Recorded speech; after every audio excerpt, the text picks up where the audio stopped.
to the success, blueprint to the success, Toastmaster Jyoti. On December 11, 1988, NASA launched a project that goes by the name Mars Climate Orbiter. And the objective of that project was to study the Mars environmental and climatic condition.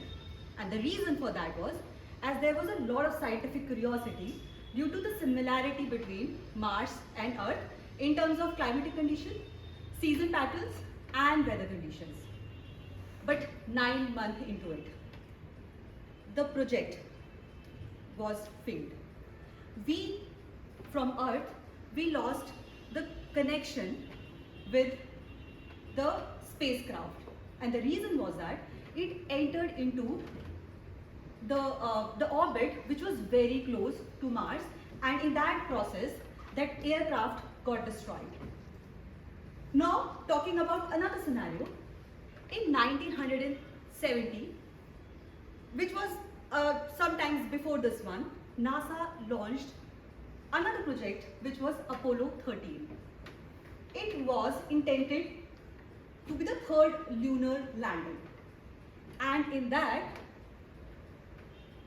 mid-mission, the oxygen tank, it got broke up, and then that the 3 astronauts that were in that spacecraft that had to come back to planet Earth.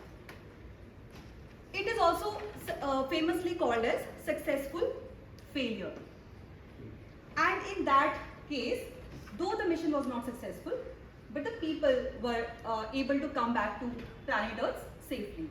Now in both the scenario, in the first one, when it was Mars Climatic Orbiter, and the second one, when it was Apollo 13 mission, do you see any difference, or can you pinpoint what might have had the case in the first one when it was a failure, and in the second one when, though it was the situation was not favorable, but yet we were able to save the lives?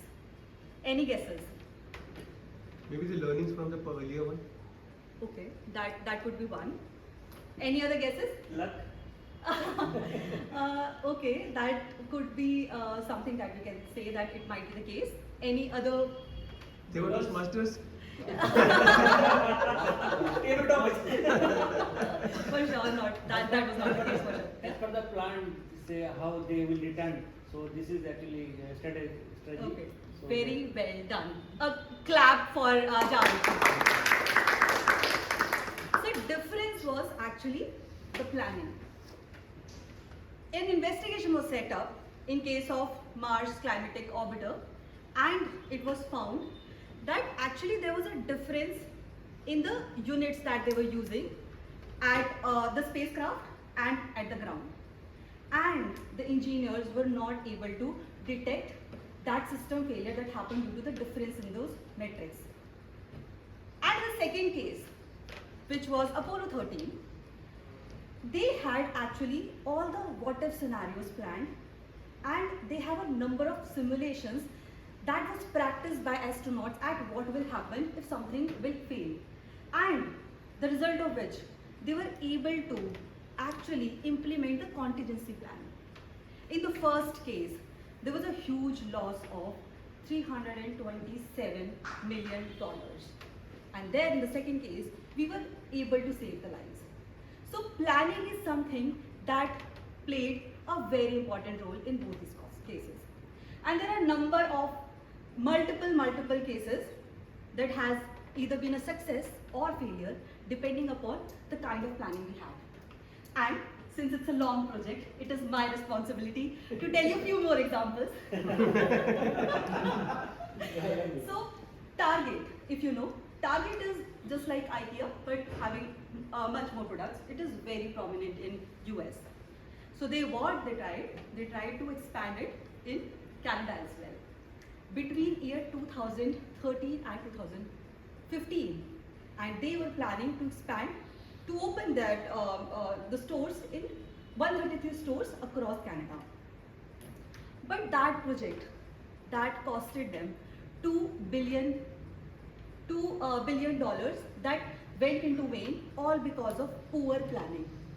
Poor planning in supply chain, poor planning in IT development. There were no pilot testing as well. And on the other hand, we had architecture marvel, which is Burj Khalifa. In spite of the odds that we had at that point of time, the height was, we were building something which was never built before. It is approximately 823 meters in height, which is approximately 2,722 feet. And then still, the engineers were able to build something against that wind resistance that they had, that extreme heat that they had. It is all because of meticulous planning that the engineers did. And not only they were able to complete that within budget, but within time span as well. And all these examples that I have quoted you proves one line that is said by none other than Benjamin Franklin, which is failing to plan is plan to fail. Exactly. But what exactly is planning? What do you think planning is? Again, to you guys, you have to tell me, what is planning according to you? Yes. Deciding how to do, when to do, and who will do it. Exactly. Very good. You actually took my 2 lines. Now I'll repeat it again so that I have content for 22-minute meeting. Another one. Anyone want to give a? There is 2 line also, which is very good for such type of planning. Whenever you are planning anything like event or something, so it is said that hope for the best and plan for the worst. Right. Very very well said. Anyone? Arranging all the things which required in the planning, like building construction or whatever planning. So arranging all the things, it should be first duty. Right. Right. So everybody is correct. Numbers to everyone. So planning is nothing but a blueprint to success. Planning is nothing but blueprint to what you want to do in future. Planning is an act in which it's a process of identifying the goals. Then we identify what all actions we have to do in order to achieve those goals, and also ensure that we have budget and timelines also in place. So planning is nothing but, Ishan, what to do, when to do, how to do, and who will do it. So basically, this is what planning is.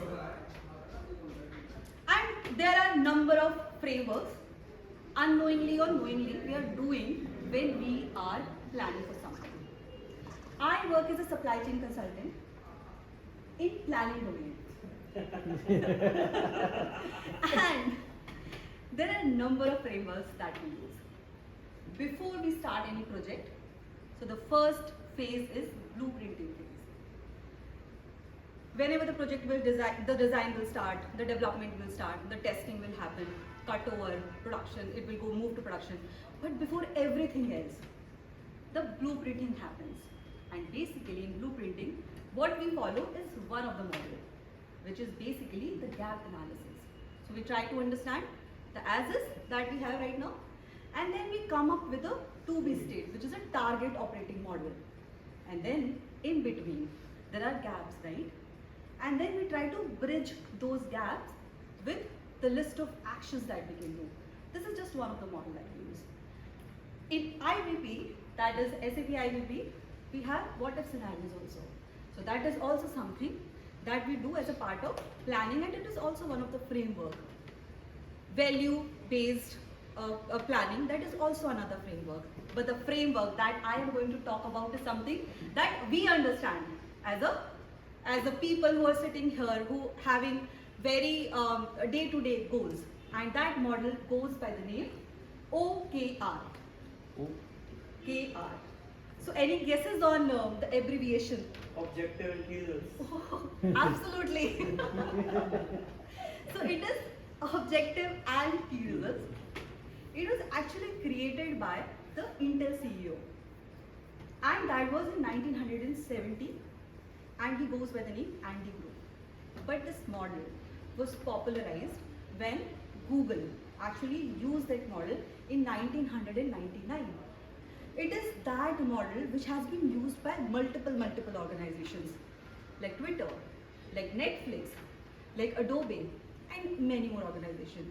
And the reason is it is very simple: objective and key results. So it is just 2 steps. And the model says that if you want to achieve anything, just find out 2-3 objectives that are time bound, and then map 2 to 3 key results against each objective, and then finally try to actionize it. And what we will do now, we will see how it is applied to our day-to-day life. I am going to tell you an example. So who is a big fan of New Year resolution? Only Rasim and I. So today we will learn why New Year resolutions are very important. So that by the end of this month, I would want to see a lot of hand raises. So I am a big fan of diary writing also, by the way, off the topic, just FYI, so that maybe active listener can use that information. So I've been taking New Year resolution for the longest time. And my New Year resolution is very simple. I want to get fit. The second one is I want to be more financially independent. And the third one is to take care of my skin and hair. Very simple, and I've been taking that for so many years now. But something happened in 2022. Probably I joined Infosys and I became supply chain consultant in planning domain. And that year I was able to fulfill 80% of whatever New Year resolution I did.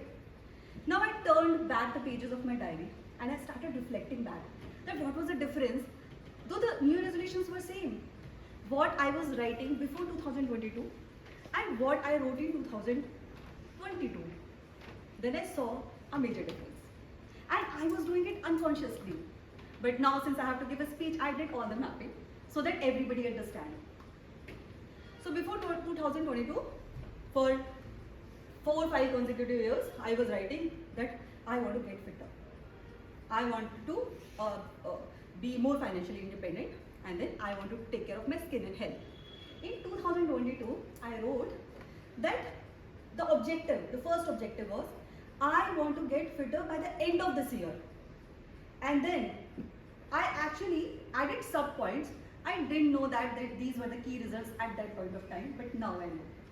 So the key results were that I will lose 10 kgs of my weight by the end of this year. The second was that I probably would want to reduce the body fat percentage from 28% to 24%, XYZ. And what initiatives I took at that point of time? I started going to the gym. The second initiative I took was that I started completing 10,000 steps a day. The third initiative that I did was to go for calorie deficit. And the fourth initiative that I took was basically to improve my sleep pattern, to ensure that I am sleeping 7 to 8 hours a day.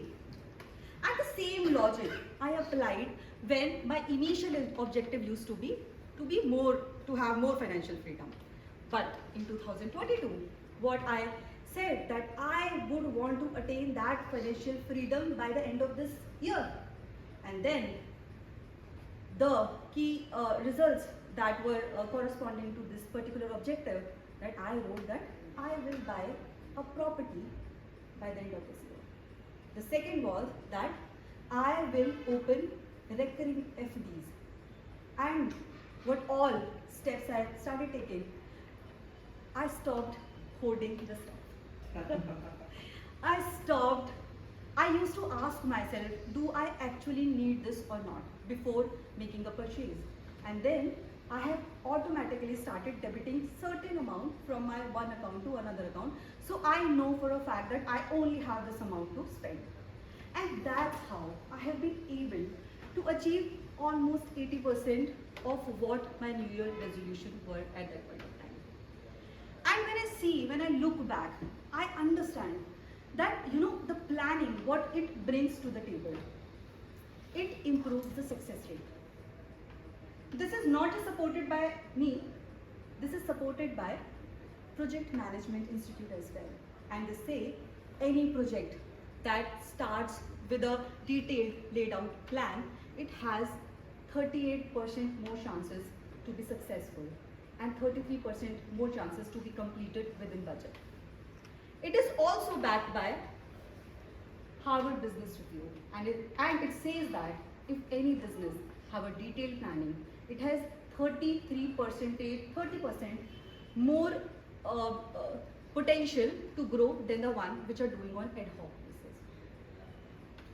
It also improves the efficiency.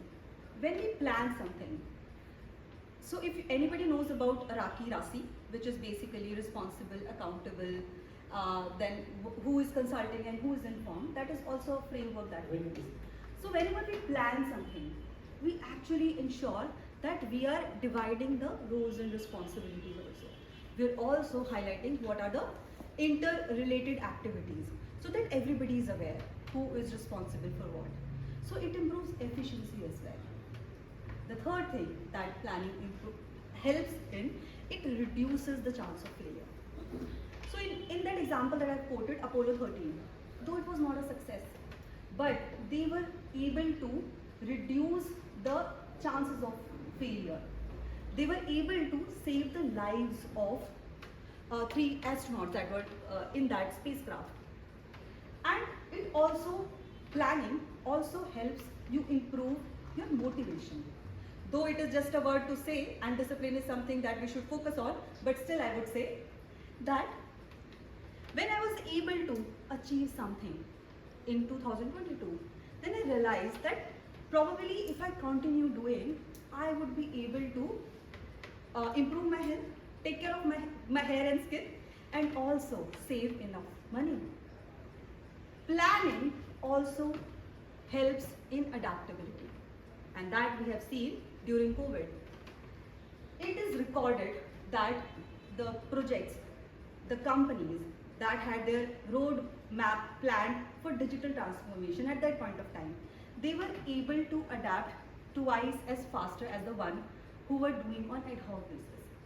So planning, whenever we do anything with planning, it gives you then improved success rate, reduce your risk and failure, it helps in the motivation, it also improves adaptability and many more things. So in life, we always underestimate planning.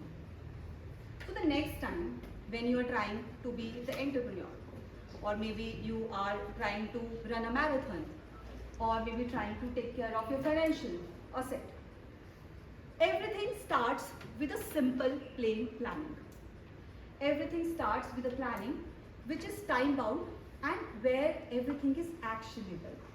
And as said by Benjamin Franklin, again what he said, everybody, failing to plan is planning to fail.